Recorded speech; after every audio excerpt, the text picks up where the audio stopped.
আজকের লন্ডন ঝলমলে, কিন্তু ১৮০০ সালের শেষ ভাগের লন্ডন ছিল ভয়াবহ দারিদ্র্য, ঠান্ডা আর বেঁচে থাকার লড়াইয়ে ভরা। মাথার ওপর ছাদ নেই এমন হাজারো মানুষ রাত কাটাত এক অদ্ভুত ও নিষ্ঠুর ব্যবস্থায়, 4 পেনি কফিন আর 2 পেনি হ্যাংওভারে।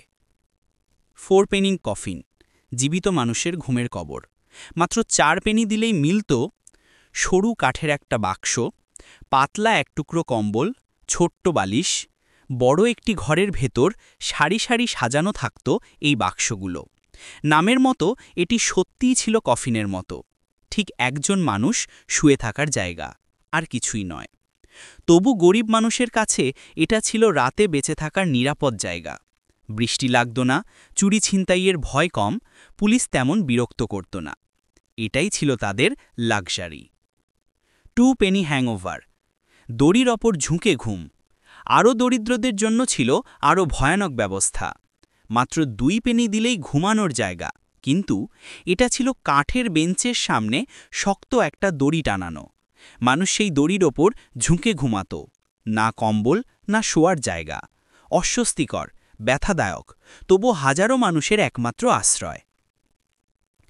কেন মানুষ এমন নির্যাতনও মেনে নিত? ভিক্টোরিয়ান লন্ডনের রাস্তাগুলো ছিল প্রচণ্ড ঠান্ডায় ভরা, চুরি, হামলা আর অপরাধে অরক্ষিত।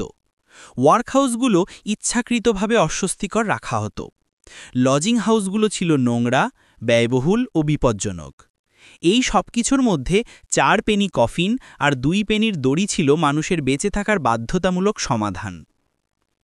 আজকের দুনিয়া দাঁড়িয়ে আছে সেই অমানবিক অতীতের ওপর। এই গল্পগুলো শুধু ইতিহাস নয়, মানুষ কিভাবে টিকে থাকার জন্য অসম্ভব কষ্ট মেনে নেয় তার ভয়াবহ সাক্ষী। হয়তো তাই এই ছবিগুলো আজও আমাদের মনে প্রশ্ন তোলে, মানব সভ্যতা কতদূর এগোলো আর কতটা পথ বাকি।